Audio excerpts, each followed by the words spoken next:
सेवक म्हणून अंत्योदय या समाजाच्या शेवटच्या घटकापर्यंत मदत करण्याचं काम, शेवटच्या घटकाला मदतीचा हात देण्याचं काम जर कोणी करत असेल तर हे जनतेतलं मनात आलं, सरकार करते. मागच्या काळात 10 वर्ष मोदी साहेबांनी केलं.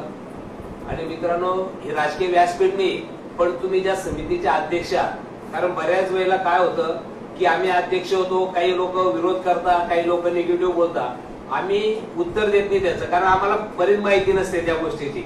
आणि आम्ही त्या हा मध्ये हा करतो, ठीक आहे मला माहित नाही, त्यांनी केलं मग मी हो म्हटलं. तर मला वाटतं काही गोष्टी तुम्ही अध्यक्ष आहात त्या समितीच्या, आता आपल्याला काही गोष्टी समाजात सांगावं पण लागणार आहे. म्हणजे जसं पंतप्रधान मोदी साहेब मागच्या 60-65 वर्षाच्या योजना आणि मागच्या 10 वर्षाच्या योजनेचं मूल्यमापन तुम्ही केलं, का फरक पडला? कारण मागच्या 60-65 वर्षामध्ये सर्वसामान्य जनतेतला पंतप्रधान कधीच झाला नाही. हा हिस्ट्री बघा तुम्ही, पण सर्वसामान्य जनतेतला पंतप्रधान झाला. आणि अंत्योदय म्हणजे मी शेवटच्या घटकाची त्यांना जाणीव झाली, म्हणून मागच्या 10 वर्षात त्यांनी योजना आणल्या. आणि आता सुद्धा मुख्यमंत्री साहेब असतील, दोघे उपमुख्यमंत्री साहेब असतील, सर्व मंत्री महोदय असतील, आज ही लाडकी बहीण योजनेच्या माध्यमातून जी योजना आणली, ज्या लाभार्थी महिला आहे की त्यांना 1500 रुपये मदत होते. पण याचा काही गोष्टीला जसं चंदू बोलले की निगेटिव्ह काही गोष्टी विरोधक प्रचार करतात. पण मी मध्य प्रदेशमध्ये स्वतः प्रचाराला गेलो होतो, तिथलं उदाहरण म्हणून मी शेअर करतो आपल्याशी, की ज्या वेळेला मी बाजारात गेलो तर ते 1500 रुपये त्यांच्या अकाउंटला येत होते ना, तर ते मार्केटमध्ये फिरत होते. आता काही वेळेला निवडून काय करता किंवा 1500 खाली मजूर भेटत नाही. पण मित्रांनो, ही गोष्ट हे चक्र आहे फिरणार. त्यांच्या खात्यात 1500 आले ते पैसे मार्केटला येत आहे. मार्केटला प्रत्येक आमची ती भगिनी म्हणजे एका कपड्याच्या दुकानापासून तर सोन्याच्या दुकानापर्यंत काही ना काही परचेस करते. म्हणजे हा उलाढाल होते. याच्यात जे आपण बिझनेस म्हणतो ना, बिझनेस ग्रोथ सुद्धा वाढली पाहिजे.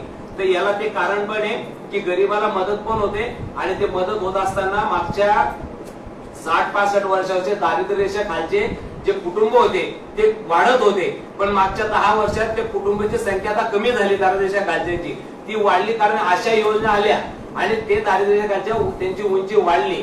म्हणून मला वाटतं या योजना 1500 रुपये नाही, या राष्ट्राच्या हिताच्या पण आहे, या जनहितासाठी योजना आहे की त्याच्यामुळे बऱ्याच वेळेला आम्ही म्हणतो ठीक आहे त्यांना मिळाले, एक अर्धा म्हणतो आता मजूर भेटत नाही. पण मित्रांनो, पॉझिटिव्ह गोष्टीने आपल्याला मांडता आल्या पाहिजे की हे जनकल्याण योजना आहे. याच्यामध्ये केंद्र सरकार आणि राज्य सरकारने बजेटमध्ये सुद्धा पाहिलं असेल की आपण कोणताच घटक नाही, म्हणजे युवकांना सुद्धा याचा लाभ मिळणार आहे. आता 10 लाख युवकांना रोजगार देणार, 10,000 रुपये महिना मिळणार त्यांना स्किल डेव्हलपमेंटच्या माध्यमातून, की जे आपण अप्रेंटिसशिप म्हणतो ना. म्हणजे मी भाऊ आयटीआयला गेलो, तो 17 वर्षाच्या मुलाला अप्रेंटिसशिपचा आता पत्र दिलं त्याला. तो 17 वर्षाचा मुलगा उद्या जर कंपनीत गेला आयटीआय झालेला तर त्याला 10,000 रुपये पगार मिळणार आहे 17 वर्षामध्ये. आणि असे 10 लाख रोजगार देणार आहे. आता नवीन जायला मध्ये म्हणजे सुद्धा नोकऱ्या, कमीत कमी 1 लाख नोकऱ्या केंद्र राज्य सरकार देत आहे. आपल्या जळगाव जिल्ह्यामधून कमीत कमी 10,000 युवक भाऊ जाणार आहेत नोकरीसाठी. आणि जळगाव शहरातले सुद्धा 2,000 युवक त्याच्यात जाणार आहे. तर मला वाटतं छोट्या छोट्या गोष्टी हे जनतेचं मनात सरकार आलं आणि त्याने तो देण्याचा प्रयत्न केलेला आहे. म्हणून सर्व अध्यक्षांना ही विनंती राहील की आपण आता आपल्या आपल्या मंडळामध्ये, तालुक्यामध्ये या पॉझिटिव्ह गोष्टींनी, की त्याच्याबरोबर मला काल एक पत्रकार सांगत होता की याचा तुम्हाला निवडणुकीला लाभ होईल का, त्याच्यासाठी लाभले का.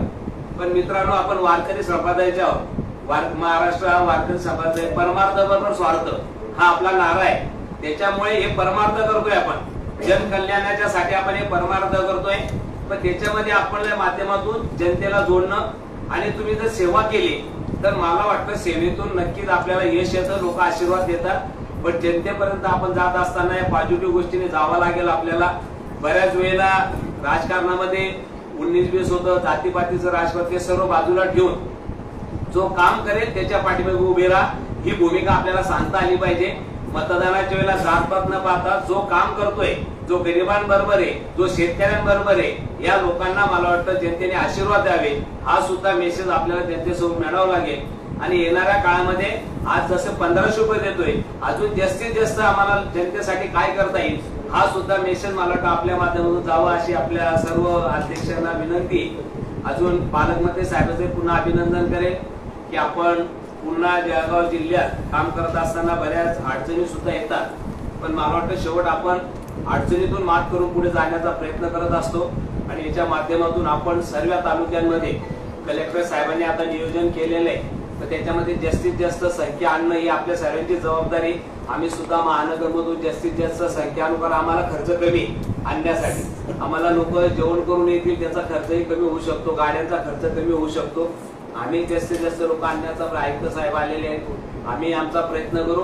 पण मला वाटतं फक्त याचा रिझल्ट आपल्याला आलं पाहिजे, कारण ही योजना एवढी आली आणि मी मध्य प्रदेशचा साक्षीदार या गोष्टीचा भाऊ की लोकांनी त्याचा रिझल्ट दिलेला आहे आणि आमच्या भगिनींनी 100% त्यांना जे काही झालेलं असेल, म्हणजे जे त्यांचा लाभ मिळाला, लाभार्थी, त्याचं यश आपल्या लोकांना मिळालेलं.